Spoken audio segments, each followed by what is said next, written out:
Sabi ko nga, magandang umaga po kay Ma'am Gladys Santa Rita ng Maharlika Investment Corporation.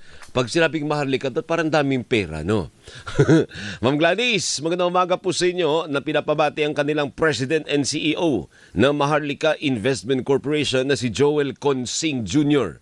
Ma'am Gladys, tuloy na ba yung pag-finance ng Maharlika sa itatayo nating Strategic Petroleum Reserve? Mukhang ipupush pa, no? Gusto nating magkaroon ng Strategic Petroleum Reserve. Parang sa Amerika meron din sila. Kahit hindi kalakihan, basta meron. Ha? Richard Merck, magandang umaga sa iyo. Ganon din si Deo Jeronimo at si Vian Avellanosa. Ayan. Singit ko, mamaya wala na tayong oras sa pagbati niyan dahil nasa Zoom na po natin si Congresswoman Jervy Luistro ng Ikalawang Distrito ng Batangas at lead prosecutor po ng Vice President Sara Duterte impeachment trial. Magandang umaga po sa inyo, Congresswoman. Good morning! Kong! Magandang maaga. Ayan, patingin. Ayan, akala ko yung sleeves mo malaki na naman eh. Kasi mga damit mo, ang lalaki ng sleeves, Congresswoman. Hindi mo narinig yung bati ko sa'yo, magandang maaga. Maganda yun. Pwedeng slogan na Congresswoman, ano po. Anyway, marami-rami ako. Ha? Magandang maaga sa lahat ng mga sumusubaybay ng ating programa. Nagising Pilipinas. Gising Pilipinas. Gising na po kayong lahat. Opo. Marami-rami po tayo tatanong. Unahin natin sa medyo kontrobersyal na tanong, ano po, may problema po ba ang prosecution sa klase ng pagtatanong ng magkapatid na Cayetano? Actually, may example tayo dyan kahapon. Mukhang nasopla kayo ni Senator Judge Pia Cayetano, ano po? O it's all in a day's work? Parte ng buhay yan? Well, it usually happen in all court proceedings, no? Yun lang, sana nabibigyan ng opportunity both parties, hindi na lang prosecution, to explain, justify, because what I understand, yung pagtatanong ng senator judges, they are supposed to be clarificatory questions, no? To shed light kung saan man merong mga malalabo pa na parte o bahagi ng presentasyon ng ating mga testigo. So, the parties, I think, with all due respect sa kanila, should be given ample opportunity to express, explain, justify their position. No?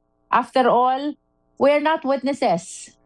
We are prosecutors, party to that case, no? In the same way that the defense, in case meron silang subject matter ng clarificatory question, must be given opportunity also to explain. Mahirap naman yung tatanungin ka by yes or no lang, no? Because we are representing the institution, the House of Representatives. We are representing the people of the Philippines. We really need to be given opportunity to explain. Apo, so do you feel na parang nagsushow ng bias si Senator Judge Pia Cayetano against the prosecution o hindi naman? That is a conclusion of fact, Your Honor. And that's why I'm asking you, Madam Lead Prosecutor.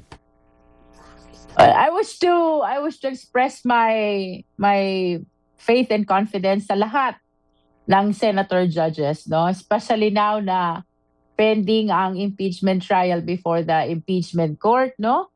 Enough na sa akin yung na-express ko na I hope that all parties will be given opportunity to explain their position. Hindi yung simple na yes or no lang dapat ang isinasagot, no? Of course, we're willing to answer all the questions, pero it will be really hard if we will not be able to justify whatever answer or position we have. Okay. About your question, that is self-incriminating, Your Honor. Akala ko lang matapang-tapang ka to answer. So, hayaan na muna natin yan. Ano? Ang pinapanawagan lang ng prosecution is to be fair, yung mga judges po natin. Yeah. Fair in the sense na bigyan ng pagkakataong magpaliwanag. Apo. And speaking of judges, isa rin po kayo sa, parang nahuli kayo ng camera kahapon nung sinabi ni Senator Judge, yung isa pang judge, na dapat hindi kayo one-sided, Congresswoman. Because nagulat talaga ako. Ba't ka nagulat? Anong All- kagulat-gulat dun? Because all cases are adversarial, no? Merong magkalaban na party. We have the prosecution and the defense. And in all adversarial proceeding, it is naturally anticipated na bias. Bias talaga. We are biased for the prosecution and the defense is biased for the defense. Because that is our task. Ang prosecution ay may mandato to establish the case, no? So apparently biased kami to our favor. The defense, it is presumed, implied that they are tasked to prove the innocence of the respondent. So biased din sila to their favor, no? So nakakagulat yung maging one-sided ang prosecution because ang natural situation is we are biased to our side. And mas nakakagulat, Alvin, kung magiging neutral kami. At lalong mas nakakagulat if we will be defending the respondent, no? Because that will be inconsistent to our position. And not only in the impeachment trial, in all court proceeding na may magkalaban, kahit pa nga sa barangay yan, na level, no? Talagang adversarial dahil palaging may complainant at merong nagrereklamo at may inirereklamo. Kaya Apo. they're biased towards their respective position. So I guess the But problem... that is with all due respect sa ating mga kasama sa impeachment court who may be believing otherwise, no? Yeah. So I guess the issue now is, may problema ba tayo kung ang isang senator judge ay hindi pala malinaw sa kanya kung ano ang papel ng kada isa? Kasi kini-question the fact na kini-question niya at may appeal siya na hindi maging bias, ibig sabihin, ang understanding niya ay hindi kayo dapat one-sided. Self-incriminating, Your Honor. Wala akong makuha-kuhang magandang matapang-tapang na soundbite kay akala ko pa naman matapang ito. Hindi, pero seriously speaking, may problema ba ang prosecution kung ganyan ang pag-iisip ng isang senator judge o wala kayong magawa, senator judge siya? Yeah, that is exactly the situation, no? Sila yung senator judges and we are the counsels, no? And even in ordinary court, talagang pagdating sa loob ng korte, ang powerful ay ang mga judges, no? But nevertheless, I hope that the reaction of the people, kasi nakita ko how serious the reaction was to that remark, no? I hope that will be enough for our senator judges to understand the nature of the impeachment proceeding, no? That we're not supposed to be neutral. It is natural that we are biased. Siguro ang bakang ibig nila sabihin, ma'am, is for you to be fair, no? Baka yun ang bigyan natin siya ng benefit of the doubt. Baka nagkamali lang ng salitang, yung choice of words, Congresswoman. Well, that would be fair enough to give him the benefit of the doubt, no? If ever meron ditong dapat maging neutral, dapat hindi one-sided, let us remind our beloved countrymen, yun po yung mga senator judges na dapat nasa gitna lang sila, no? For the prosecution and the defense, it is natural that they are biased because they have their respective positions. But for the senator judges, maliwanag po yan, ang mandato is political neutrality. Ibig sabihin, wala kayong kikilingan, regardless of your political affiliation, sa gitna lang tayo, and the decision should be based on evidence. Or kahit appearance man lang for the sake of the court, no? What do you mean appearance? Yung ibig sabihin, hindi masyadong halata, ay alam naman natin kung sino, hindi huma, ay, kung sabagay, hindi pala pwedeng magsalita ang lead prosecutor, ano, baka madali ng impeachment court. At sa akin naman ay isang paglilinaw lang sa ating mga kababayan because as we have consistently emphasized, no, this is a constitutional process. Ang nire-represent ng prosecution is the interest of the Filipino people and they have the right to know what is happening in the impeachment trial. Importante din, malaman ng taong bayan, ng ating mga kababayan, ang prosecution po kami ay biased towards pagpapatunay ng kaso ng impeachment case at ang depensa po ay biased towards patunayan ang innocence ng Opo. respondent.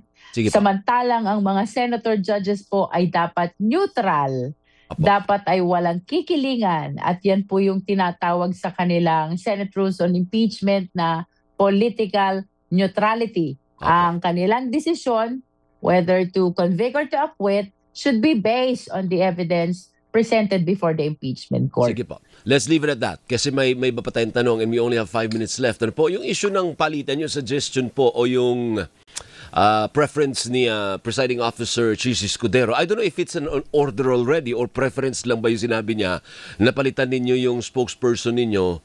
Hindi siya pwedeng spokesperson at the same time public prosecutor or yung depensa, same time. defense lawyer din. Papalitan nyo ba si Tolosa? Actually, may isa pang concern yan eh. Kasi when we talk about sub judice, no? All lawyers are bound by sub judice rule. Not only sub judice, what I mean, but by CIPRA, Code of Professional Responsibility, something like that, no? During my time kasi Code of Ethics yan eh. Now we call it CIPRA, no? So kung papalitan ba si Attorney J. Tolosa, of course, ultimately, that will be his decision. But we will be discussing it among ourselves.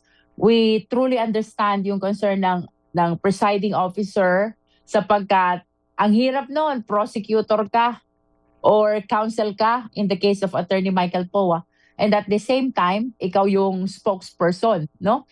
So bound ka ng rules ng impeachment ng Senado, ng impeachment court. At maliwanag dun sa rules, you should not comment on the merits. Sinong bound ng rules? Prosecutors, defense, witness, parties, and senator judges, no? Opo. So yung spokes namin, both the prosecution and the defense, Attorney J. Tolosa for us and Attorney Michael Poa for the defense, parehas silang bahagi din ng impeachment trial because Attorney J. Tolosa entered his appearance also as one of the private prosecutors. Opo. In the same way that Attorney Michael Poa also entered his appearance as one of the defense counsels, no? So yung prohibition not to comment on the merits, very much applicable to them, no? And that is why we understand the pronouncement of the presiding officer to consider the possibility of making changes on the arrangement about spokes, kung sila ba ay mag-spokes o mag-prosecutor, something like that, no? But in addition to that, dahil parehas din silang lawyers, no? Bound din sila nung Code of Ethics ng mga abogado na nagsasaad din ng sub judice. Bawal mag-comment sa mga kasong pending pa sa trial. So ano dapat, ma'am, ang mangyayari? Wag na lang siya mag-spokesperson si Attorney Tolosa on your part. We will be asking him kasi napakahirap din. Kahit nga ako there are times during interview parang nadadala ba ako ng sarap ng kwentuhan, napapa-comment na lang bigla-bigla on the merits, no? So, I believe ganun din yung nagiging situation ng mga spokes, especially they are very much engaged in the case because they are parties, counsels in the case also. For me, kung ang pag-iingat ang iisipin, it's best mag-concentrate which is which. Mag-prosecutor ka ba o Spokes ka. spokes ka. Spokes. At But yeah, Alvin, ever since we are deciding as a team, kaya we will be discussing this among ourselves and ultimately seek din kung ano magiging position ni Attorney Jay Tolosa. Okay, punta tayo sa susunod na article. The next article will be Article 1. Ma'am, ano, ilan kaagad ay sasalang yung witnesses? Well, yung dinisclose namin kahapon by way of written manifestation at inisyu na din, di ba? Ang subpoena ay etong dating manager ng dalawang land bank branch. Mhm. One is Shaw branch, parang DepEd branch yata yung isa, no? Opo. We have submitted the names and definitely we will be ready to present these two former land bank managers, no? Magkaibang branch to, dalawa na manager of different branches, former managers, on Wednesday. Kung Wednesday, walang yeah. magiging changes, that will be Wednesday. Reason is, Monday, SONA, that is, ano bang petsa nun, Alvin? 27. 27. Tapos July 28 27 is kontra SONA. And then July 28 is contra SONA. And that is Apo. why without changes, we will be resuming on Wednesday. So we anticipate na Wednesday, maprepresenta natin itong dalawang testigo na to. And how many witnesses do you have for this Article 1? Well, I cannot say with finality, no? Because we have to understand na the exigency of the trial is really causing us to make some changes as to the number of witnesses, just like what happened in Article 4 on threat, no? We're supposed to have how many? 10. Total of 10. Yeah. And then we ended up with 3 only, no? So depende sa progress or exigency ng trial whether we will be reducing again the number of witnesses. Pwede ring magdagdag because there is a reservation which was incorporated also in the pre-trial order, so long as it is the nature of the testimony is relevant doon Opo. sa article of impeachment, pwede rin magdagdag. So we will see, Alvin, as the presentation of evidence progresses for confidential fund. Who will do the direct, ma'am? Secret muna. Bakit? Pero But, ano? Pero of course, there are... congressman ba o Definitely. private prosecutor? It can be private prosecutor so long as they are under the direct control and supervision of the public prosecutor. It can be a public prosecutor also. No, I understand that the necessary preparation is ongoing na, but let's just wait and see whoever will stand on the podium for the direct examination of these two former branch managers. Ayan, siyabangan po natin na, oh by the way, kasi nagiging controversial ngayon yung pagkain at mga catering sa impeachment court. Yung pagkain ba ng prosecution team, sagot din ng Senado o may baon kayong pagkain at kung ano-ano mang gamit dyan sa inyong part ng impeachment area? What I am certain, Alvin, hindi siya sagot ng Senado, no? Hindi siya sagot ng Senado. The House take care of it. At perhaps mas magandang itanong yan sa Secretariat because we really don't know the details. Except that we're very much sure hindi po sagot ng Senado yung aming mga bugong. Alam mo yung bugong? Ano yung bugong? Ano yung bugong? Sa Batangas, ibig sabihin nun, pagkain na nakabalot sa dahon, bugong. Bugong! No? So wala Nung bata ako, pag pumapasok ako sa school, parati kaming may dalang bugong. Ibig sabihin, pack lunch. Meron kang pack lunch. Pero traditionally, pag sinabi mong bugong, kanin yan na may ulam na nakabalot sa dahon, no? Sa dahon ng saging, no? Bubuksan mo lang during lunch. Yun pong aming bugong ay hindi po sagot ng Senado.